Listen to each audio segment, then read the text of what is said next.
સેલેરીડ class માટે મોટા ખુશખબર છે. ભથ્થા એટલે કે અલાઉન્સીસમાં જંગી વધારો થયો છે. આ નવો ઇન્કમટેક્સ એક્ટ 2025 એપ્રિલ 1 નઝનબથી લાગુ થશે. ખાસ ધ્યાન રાખો, આ તમામ વધેલા ભથ્થાનો ટેક્સ બેનિફિટ માત્ર જૂની ટેક્સ સિસ્ટમ એટલે કે ઓલ્ડ ટેક્સ રેજીમ પસંદ કરનાર કરદાતાઓને જ મળશે. નવા કાયદા મુજબ બાળ શિક્ષણ ભથ્થા એજ્યુકેશન અલાવન્સમાં સીધો 3 ગણો વધારો થયો છે. પહેલાં માત્ર રૂપી વસદની છૂટ હતી, જે હવે પ્રતિ બાળક રૂપી વસદ માસ એટલે કે વર્ષે મહત્તમ રૂપી વસદ સુધી સંપૂર્ણ કરમુક્ત કરાવી શકાય છે.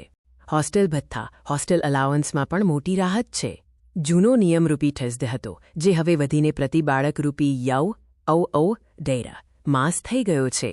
કરદાતા મહત્તમ રૂપી $60,000 સુધી હોસ્ટેલ અલાઉન્સ ટેક્સ ફ્રી કરાવી શકે છે. ભોજન ભથ્થા મીલ ફૂડ અલાવન્સની લિમિટ હવે રૂપી ફદથી વધારીને રૂપી નઝદ પ્રતિ ભોજન કરવામાં આવી છે. જો કંપની 2 ભોજન આપે તો વર્ષે અંદાજે રૂપી 1 હવે રૂપી સુધીનો કરમુક્ત ફાયદો થઈ શકે છે. આ ફાયદાઓ લેવા માટે કેટલીક શરતો છે. તમારા સેલેરી સ્ટ્રક્ચરમાં ભથ્થા અલગથી દર્શાવેલા હોવા જોઈએ અને તે બેઝિક સેલેરીમાં ભણેલા ન હોવા જોઈએ. હોસ્ટેલ એલાઉન્સ માટે હોસ્ટેલ ફીની પહોંચ કંપનીને આપવી ફરજિયાત છે.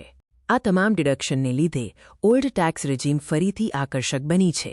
રૂપી 10થી રૂપી 10 લાખ પગાર ધરાવતા લોકો માટે આ મોટી ગેમ ચેન્જર સાબિત થઈ શકે છે. સાચો નિર્ણય લો.